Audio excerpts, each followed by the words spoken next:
Hello, I'm Adam Southern, and this is Page by Page, a show dedicated to promoting literacy, authors, their works, and their words. And today my guest is Jaynes R. Knight, author of the book Hood's Tennessee Campaign. So thanks for being with me, Jaynes.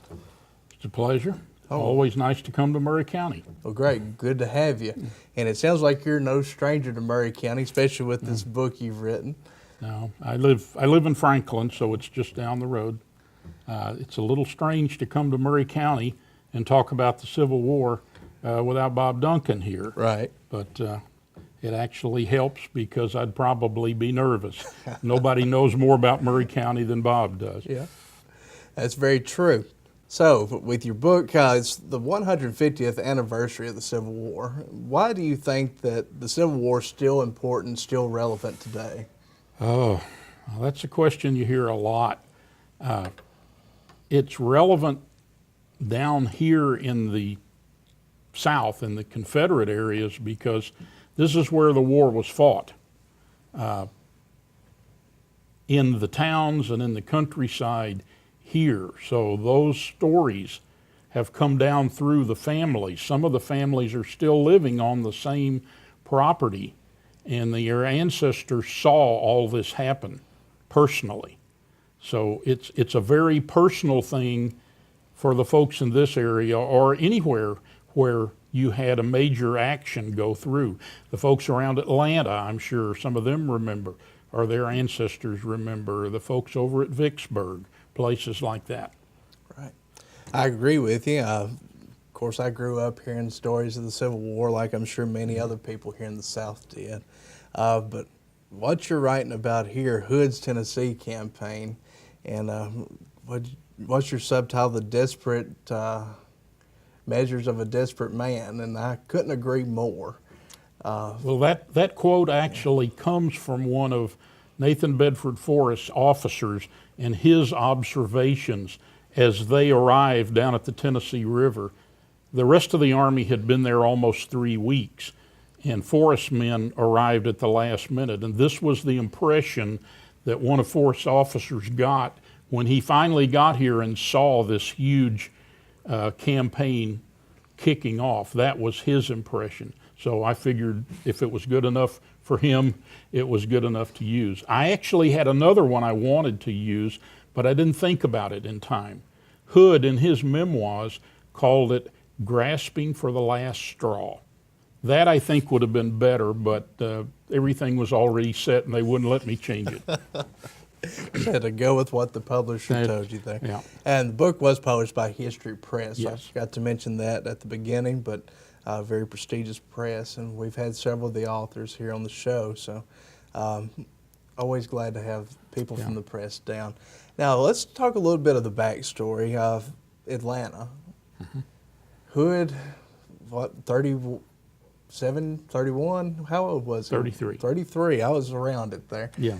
He takes command there, and all of this goes back to Atlanta on both sides, Union and Confederate. They wanted somebody that would take charge and get off of the defensive and start taking a little offensive measure, right? Yes. And Hood was that guy. Yeah. It's strange because Hood gets a lot of criticism for being too aggressive, too impetuous. What people don't stop and think is that that is what got him the job in the first place. Contrasted with Joe Johnson, who had been the commander, the folks in Richmond decided that this was really their last chance. This happened in the middle of July. So there was about 6 weeks left until Atlanta fell. So this, they figured, was their last real opportunity to turn things around down there. And so they kind of went with the opposite extreme. The man who was really next in line, seniority-wise, to take over the Army was William Hardee. But they didn't think that he would be really any more aggressive than Johnson had been. So they actually passed over Hardee, who was a senior man, to pick General Hood. And there was not a lot of love lost between them from that point on. They kind of as you deepened can the rift a imagine. little bit. Yeah. People don't realize how seriously seniority played into a lot of the politics on both sides. They were very jealous of their position, all these senior officers.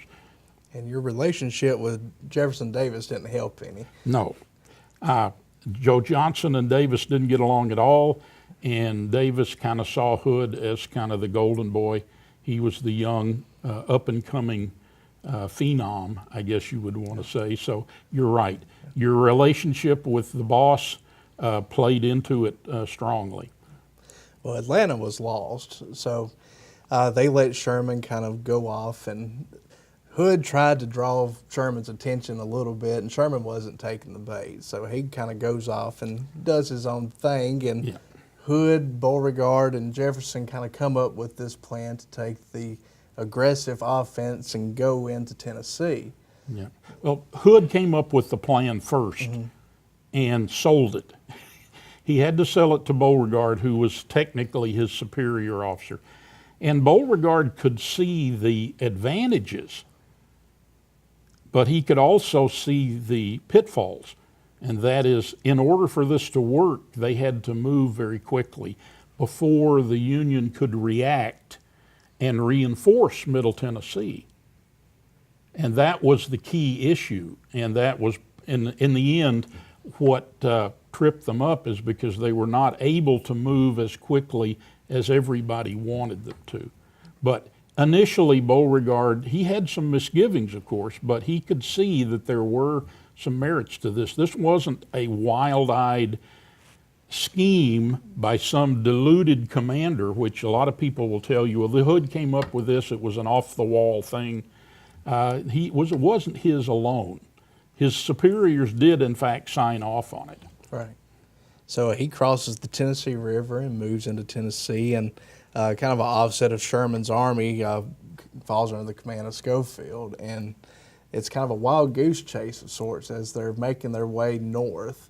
And they meet a couple of times south of Columbia. Yes. Tell us a little bit about the trips from the state line to around Columbia.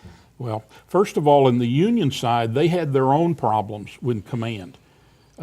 This was two corps that were thrown together ad hoc to make this little army. And General Schofield and General David Stanley, who were commanding the two corps, both had the same date of rank. So there was a lot of dealings to figure out who, in fact, was going to be the commander. But finally, the Confederate Army sat on the Tennessee River for 3 weeks, from the 1st of November until about the 25th. A lot of that time was spent building this pontoon bridge. Tennessee River was a big deal, and it was a real project to get a pontoon bridge across the river so that the Army could move to the north bank. In the meantime, General Forrest showed up. General Beauregard had forced Hood to leave most of his cavalry in Georgia, but he said, I'll replace them with Forrest's men. So finally, on the 21st of November, they were all ready, and they began to move north from Florence, Alabama. And they moved in 3 columns, simply because there were so many men, you can't all use the same road. It'll take you forever to get there. One of the columns moved over towards Waynesboro, Tennessee. The middle column moved up through the country lanes, pretty much due north. And then the third column moved up what would today be the main road from Florence up through Lawrenceburg. And all 3 of these columns met at Mount Pleasant. And from Mount Pleasant, then, they had this fine macadamized turnpike that went from Mount Pleasant up to Columbia and then on across the river. So that took several days, and almost all of the action during the time they moved to Columbia was all cavalry action. The infantry just marched. It was the cavalry who skirmished and fought for several days until they got to Columbia. And they're, of course, here in Columbia, where this show's based from, everybody talks about how there was a battle line in Columbia. Everybody was facing off, getting ready for some action, but never came. Never happened. Never happened. Forrest and some of his cavalry go out to the east of Columbia, cross the river, and the infantry soon follows. And then it's a chase to Spring Hill. That's right. Tell us about the day at Spring Hill. Well, and that's a part of this campaign that most people don't know much about. You don't hear them talk about that. That was part of Hood's plan. They made this plan I think it was on a Sunday evening at Beechwood. You know where Beechwood is? Yes, down sir. the road. That was the home of Major Amos Warfield.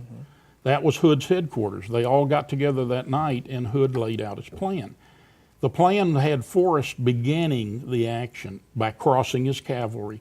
Forrest's job was to move all of the Union cavalry completely out of the fight, and he did that magnificently.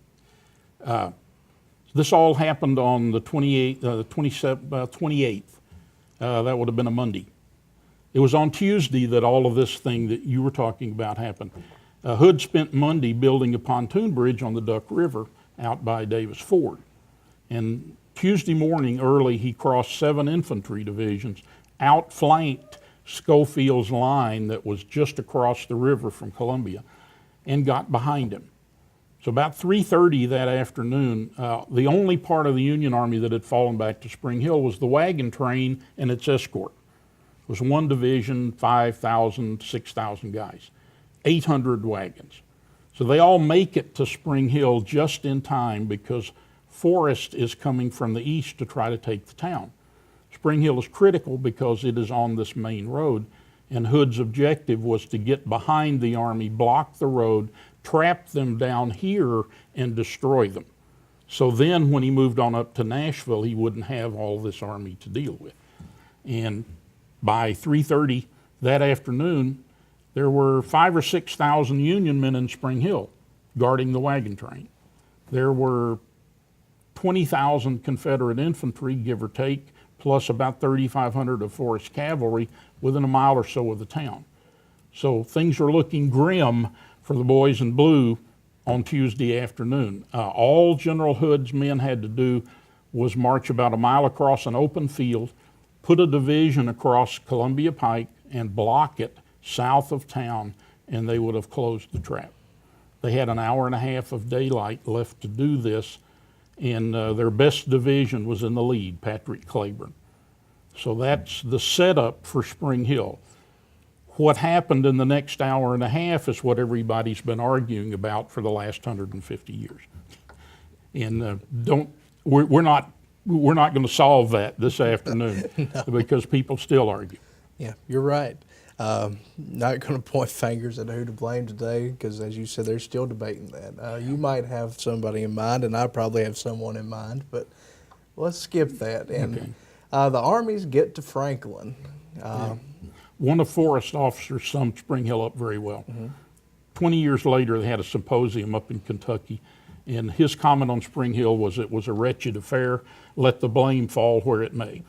Absolutely. Okay. I read that in the book, and Yeah. I agreed with that 100%. The next morning, of course, everybody moves on up to Franklin. Because without Spring Hill, there would not have been a Franklin. Yeah, that's very true. And most everyone kind of knows what happened at Franklin. Yeah, And, it's Union Army gets there beginning about sunrise. Confederates began arriving on the field around 2 o'clock in the afternoon. Confederates attack about 4 o'clock that afternoon. Battle goes from 4 in the afternoon until about 9 o'clock at night.